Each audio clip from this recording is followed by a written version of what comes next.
देश की धड़कन न्यूज़ चैनल को लाइक करना, शेयर करना और सब्सक्राइब करना ना भूलें।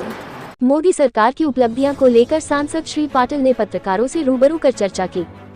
प्रदेश में किए गए विकास कार्यों एवं जनकल्याणकारी योजनाओं के माध्यम से फिर भाजपा की सरकार बनेगी।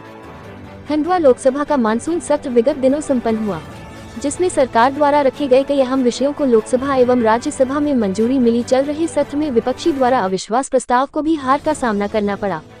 समाज सेवी व प्रवक्ता सुनील जैन ने बताया कि मानसून सत्र में जो विषयों को मंजूरी प्राप्त हो गई एवं सत्र के दौरान जो गतिविधियों सत्र में संपन्न हुई, उसको लेकर सांसद ज्ञानेश्वर पाटिल ने गुरुवार को पत्रकारों से रूबरू होकर अपनी बात रखी। पत्रकारों से चर्चा के दौरान सांसद ज्ञानेश्वर पाटिल ने पत्रकारों से कहा कि संसद का मानसून सत्र 2023 अपने आप में एक अत्यंत सफल एवं प्रभावी सत्र रहा है।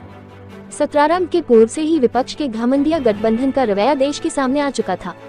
मणिपुर में हुई दुर्भाग्यजनक हिंसा के आड़ में संसद की कार्यवाही को बाधित एवं देश की जनता को गुमराह करने का षड्यंत्र रचा गया। परंतु जैसे जैसे संसद का सत्र आगे बढ़ा, विपक्ष के घमंडिया गठबंधन का असली चेहरा उजागर हो गया है। देश के यशस्वी प्रधानमंत्री श्री नरेंद्र मोदी जी के नेतृत्व में अनेक विधेयक जनहित में पारित हुए एवं विपक्ष के घमंडिया गठबंधन का भ्रामक दुष्प्रचार विफल हुआ है।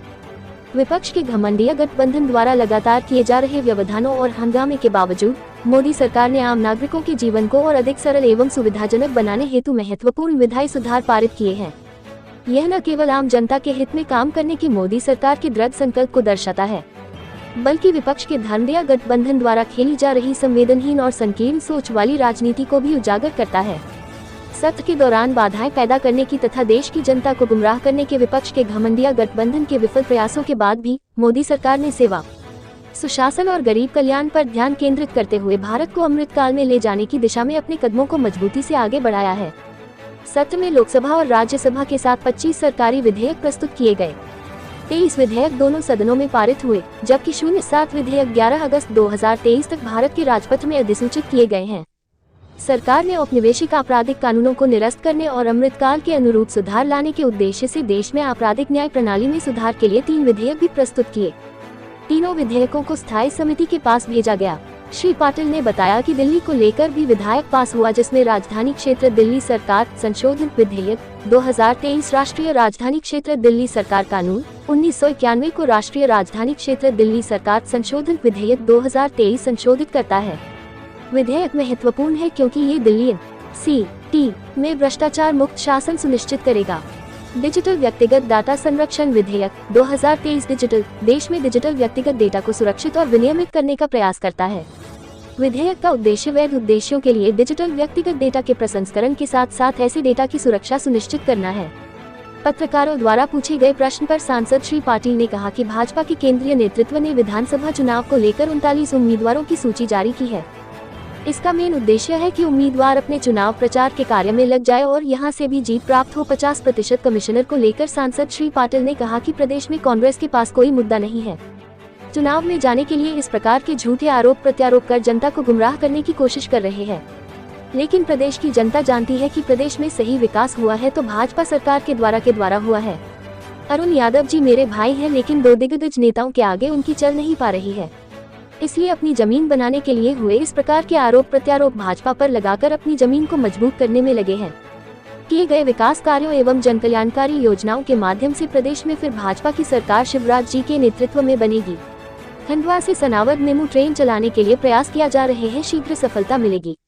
पत्रकार वार्ता में सांसद श्री पाटिल के साथ विधायक देवेंद्र वर्मा, जिला अध्यक्ष सेवादास पटेल, अरुण सिंह मुन्ना, राजेश तिवारी, हरीश कोटवाले, प्रवक्ता सुनील जैन, मीडिया प्रभारी मंगलेश तोमर रेड्डी उपाध्याय उपस्थित थे। देश की धड़कन न्यूज के लिए खंडवा से नारायण प्रजापति की रिपोर्ट।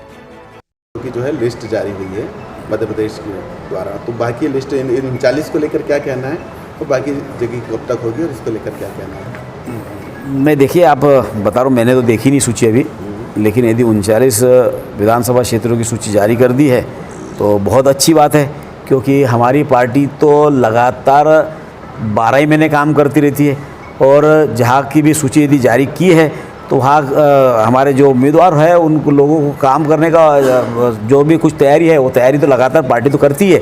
लेकिन फिर भी और उनको ज़्यादा अवसर मिलेगा और अवसर मिलकर हमको वो 39 की 39 सीटें जीतना है, इसके लिए पार्टी ने कुछ सोचकर ही निर्णय किया होगा। ऐसी जगहों पे सीट जारी की गई जहां से बीजेपी हारती आई है, क्या संदेश क्या देना चाहती है?